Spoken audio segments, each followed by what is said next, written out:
Hey guys, Rebecca here, your Vibe mentor, helping you live your best life. I'm excited today to bring to you the topic of knowing who you are. Know thyself, right? We have to know who we are in order to live our best life and find our purpose. So, have you ever asked yourself the question, how do you define yourself? You go to a party and people meet you and they say, what do you do? That's always the first question, right? We define ourselves by our jobs or by our marital status or by all these other external labels. Sometimes we're a mother, we're a wife, we're a director, we're a policeman.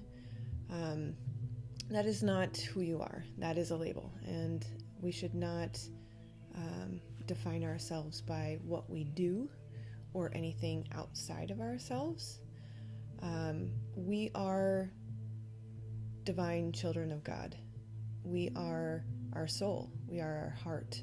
We are pieces of God, and we are precious, needed divine beings. We are deeply loved, and we are valuable, and you are needed. We all need you to know who you are so that you can tap into your gifts and your strengths.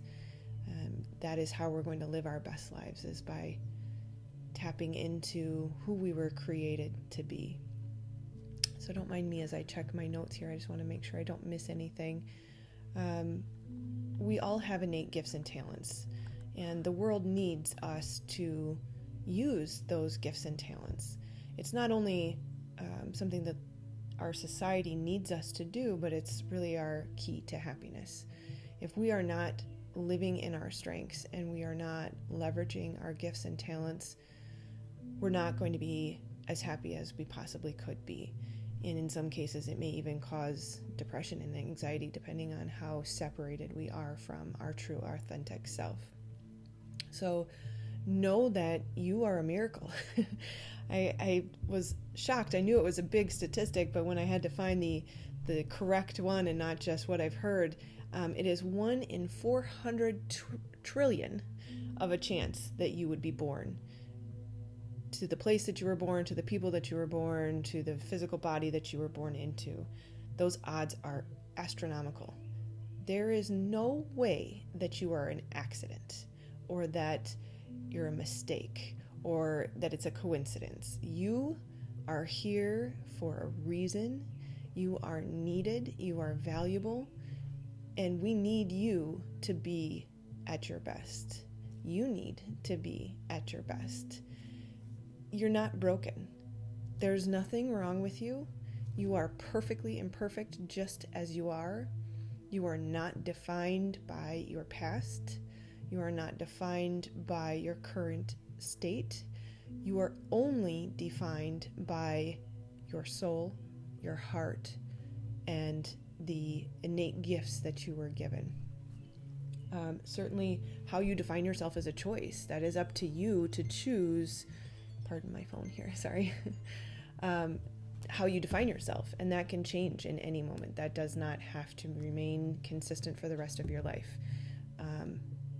Energy is moving more quickly now than ever. Things will always continue to evolve and shift, and that's okay. We need to allow that to happen. If we choose a definition today in this moment and we hold so rigidly to it that we can't allow ourselves to evolve in the future, we are doing ourselves a disservice. We are blocking what might come to us. Just remember that your past is gone and you cannot change it, and it does not define who you are. It does not define you, just period. You've got to let that go and understand that no matter what you did in the past, those were mistakes, those were lessons that were teaching you.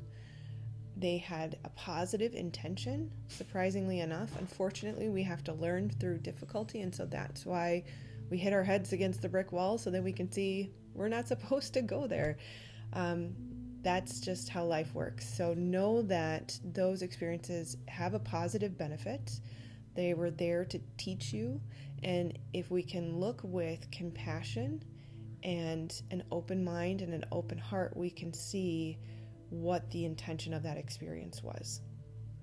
So, no matter what happened in the past, that's in the past. We're going to let that go. Even looking at the now, even if you have an addiction, even if you have financial problems, even if you have health problems or relationship problems, all of those things are still here as teachers.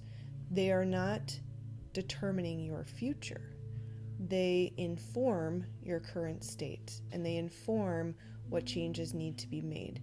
They are helping you to see what's no longer working and what you need to do to shift and to pivot into the right path.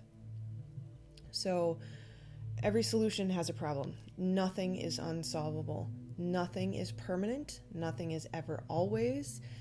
We are always growing. In fact, the only thing you can ever count on to always be the same is change. So know that no matter where you're at right now, it's not permanent. It will change, and especially if you set the intention to look with honesty and openness at what challenges are in front of you and what needs to shift and change, and a willingness to do what's necessary to fix those things, you will start to get out of it. It is the resistance against change and the resistance against believing that things that are not serving you, you think they're serving you, and that's, deceiving yourself, and it's keeping you stagnant. It's going to hold you there and keep you stuck. So, believing that you're a failure because your marriage is falling apart or because you have an addiction or you made a mistake, those are the beliefs that are going to keep you stuck. They're false beliefs. They are not serving you. The marriage may be failing because the marriage is not right for you. The addiction may be there to show you what needs you're not meeting. The addiction may also be there to show you that your thoughts are not aligned, that you may have false beliefs, that you feel that substance is providing benefit or relief, and that's simply not true. The only benefit or relief it provides is from the withdrawal. Anything else is just a thought demon that's convinced you that you need that. And the harder part to overcome is not the withdrawal. Granted, depending on the substance, it can be challenging, but very temporarily, relative to the lifelong slavery to something that is eating you alive. And really, it's the thoughts that keep you there more so than the substance itself. So just know that these are not things that make you a bad person. They do not take away your worth. You are worthy of love and respect and joy and peace and happiness simply because you exist. You exist because you are a child of God and you are intended to be here and you are needed. We need you to have joy. We all, collectively, everyone needs you to have peace, needs you to have abundance. All of those things that your heart is yearning for, those needs are valid, and you not only deserve to have them met, but we all need you to have them met. And you are an important piece of the puzzle, and without you, there is a hole in our puzzle. We collectively cannot be complete until everyone finds their joy, finds their peace, finds their purpose, knows who they are, and meets their needs. And I just want to share with you, I have such a turnover in my stomach because there is so much power in that, and there's so much truth in that. We need you, and that addiction initially may have started, or that relationship problem may have initially started because you were denying your needs. You were not tapped into your true authentic self. You're not leveraging your skills and talents. You're not following your passion, not living your best life.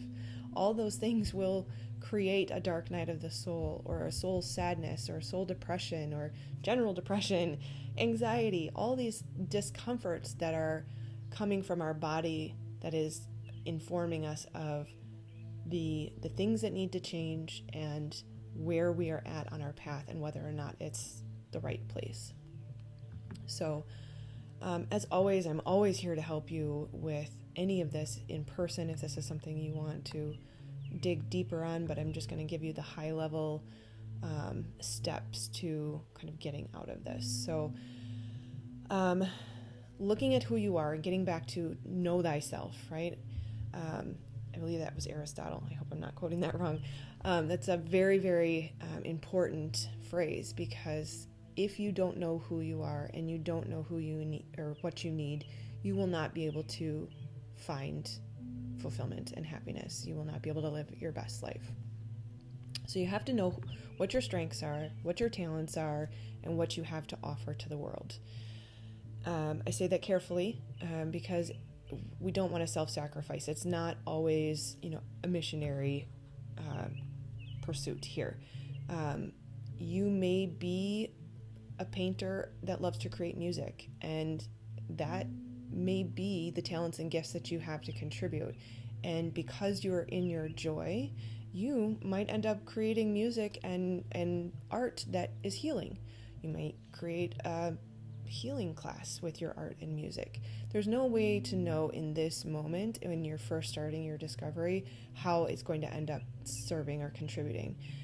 Just keep that as an intention in the back of your mind, that eventually you want to come to a place where you're offering something, contributing to society, contributing to the collective. But as long as you're pursuing your joy and your passion, and you're working to cultivate your strengths and your talents and to nurture your soul, how you contribute and serve will present itself to you. Just keep that intention in the back of your mind, and when the time is right, it will come. Some people are lucky enough to live in their passion every day, have a job that fulfills them, and to be able to do what they love and make a living off of something that brings them joy. You will know because they're likely a very happy, successful, abundant person. Unfortunately, that is a small minority right now. I do believe our society is shifting towards that, especially I think the millennial generation is very much in that vein. Unfortunately, they get a lot of crap for not wanting to work, and I don't think that that's very fair, because they see that we need to follow our passion and we need to have fulfilling work, and shame on them for not wanting to live the dull corporate life-sucking life, right? So when you find your passion and you find your talents and your gifts and you're living a purposeful life, you find motivation pulls you out of bed. You don't have to force yourself to go to a place that you don't want to go to.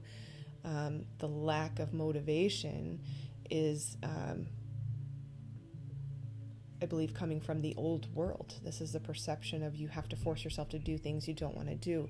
Now, granted, there is a fine line where you have to have diligence and you have to be consistent and reliable and show up. And there are going to be days where you don't want to do a piece of whatever it is that's necessary to bring the full vision to life. And you will have to have some bootstraps moments where you force yourself to go to work. Maybe you're too tired, you didn't sleep well, the kids kept you up, whatever it is.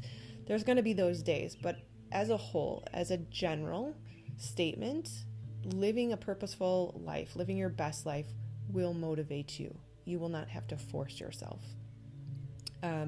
So yeah, just because it's not common doesn't mean it can't be. I know in my heart of hearts that we are all intended to live our purpose, to follow our passion, and to use that to create a new and better world. So make sure you catch the beliefs as I go through this. You're going to hear that won't work for me, or I can't get out of my current job because I have to support my kids and my family. Those beliefs will keep you stuck. Now, granted, you may not have the answer right now and you may not see the how. Remember, the how is tyranny. The tyranny of how is what's going to stop you from getting to where you need to go. Just be curious. Stay open with curiosity and maybe even a little bit of a playful attitude and say, wow, I really want to see, I can't wait to see how God is going to work this out for me. I cannot wait to see what the divine's plan is, because there is no way, there's no possible way in this moment your brain will figure it out. So you have to know, Mr. Brain, you're great at some things, you are not good at this. This is not for you. You have to get that thought, that negative core belief of I can't, out of the way. So let's not stop ourselves here yet. The fun is just beginning. God wants everybody to live their purpose. I did a video on abundance. I'll link that below. We absolutely deserve a good life, and I cannot pound that point enough. So I won't beat a dead horse. But so the best news is your path is signaled by what brings you joy. So that is where we start. Make a list of all the things that you feel turn you on or light you up. For me, music, learning, sharing, helping, creating beautiful spaces. Those are the things that rise to the top of my list of what brings me joy. So start to dig into what your known list is right now, and as we go through this process, more will start to surface. We need to dig into who you are and what you need. So also make another list of your current negative experiences, the current things in your life that are making you feel depressed, anxious, unworthy, unhappy, uncomfortable.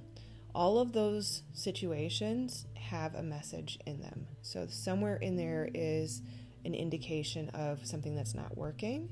And then you look at the flip side of that. If this relationship is not working for me, why is it not working? And what does that mean about what I need? Right? So life is mirroring to us so that we can start to formulate what is appropriate for us. The next step I would suggest is really digging into who you are. There's plenty of free personality tests out there. The one I like to recommend is Myers-Briggs. There's a free website, 16 Personalities. I'll link that below. They put it in a fun way. And there's information broken out by personality, career, relationship. So lots of different learnings in there. If you've read it before, do it again. From this lens, you may see different things. What you're looking for in this report, if you will, is the talents and gifts and the needs. So what strengths do you have that you could use to contribute, and what do you need in relationship and career and any other aspects of life that you are needing to shift right now? The next step I would suggest is an astrology chart, your birth chart. Also, another free resource is Cafe Astrology. I will again link that. In your birth chart, again, you're going to find tons of information about all aspects of your life. And as you read through that, what you're looking for is your talents, your strengths, your gifts, and your needs. So start to compile by aspect of life, whether it's finances, relationship, career, health. Look for the strengths, gifts, and talents, as well as the needs in each of those buckets. And then we want to write out what our dream life would look like. So we need to have a plan. We need to know where we're going, and we need to give the brain something to work towards. So write out, what does your best life look like? Where are you trying to go? What do you think would be most fulfilling for you? And be careful not to go to the cookie cutter response. I want a big house, a nice car, and $1 million. You're more so trying to focus on, how do you want to feel? Granted, you think those things are going to make you happy, but really at the end of the day, there's a feeling underneath that. So what would the $1 million, the nice car, and the big house give you? What feeling are you looking for? And try to look for ways that you can contribute, that you can create the life that's going to offer something to someone else or to society. That being said, again, don't be self-sacrificing. You don't have to be a missionary to have a fulfilling life. Your joy will bring you abundance, and it will also bring you fulfillment. So trust in that plan and that desire that God has given you. And then finally, create a vision board. So the visuals are really key. Go online, look on the internet. You can create visual pin boards like on Pinterest and things of that nature, but I would really suggest a physical board. The process as you go through it, as you search for the images, you're being discerning, you're saying yes and no to these things, but then you're printing it out and you're cutting it and you're pasting it on a board and you're positioning it relative to the other photos. And then you have something that's physically, hopefully next to your bed, that you can look at in the morning and as well as at night before you go to bed. So then the last thing I would offer to you is a tool that I've created. I actually created it for kids and for education, but I'm willing to offer it to you guys for free. Just as you go through it, know that it's not, it still works for you even though there's references to school and kids in the program. So it's a software, it's called Vibe IMAP. You can find it at vibeimap.com. I'll link that again below. It essentially will just walk you through selecting your passions, selecting where you would like to contribute to society. It'll walk you through the Myers-Briggs personality test, and then it'll help you start to think about how to use those things and formulate a plan. So I believe that is all I have for you today. So much love, you guys. I really want to be here for you if I can. So you can always reach out, Rebecca at vibementor.com.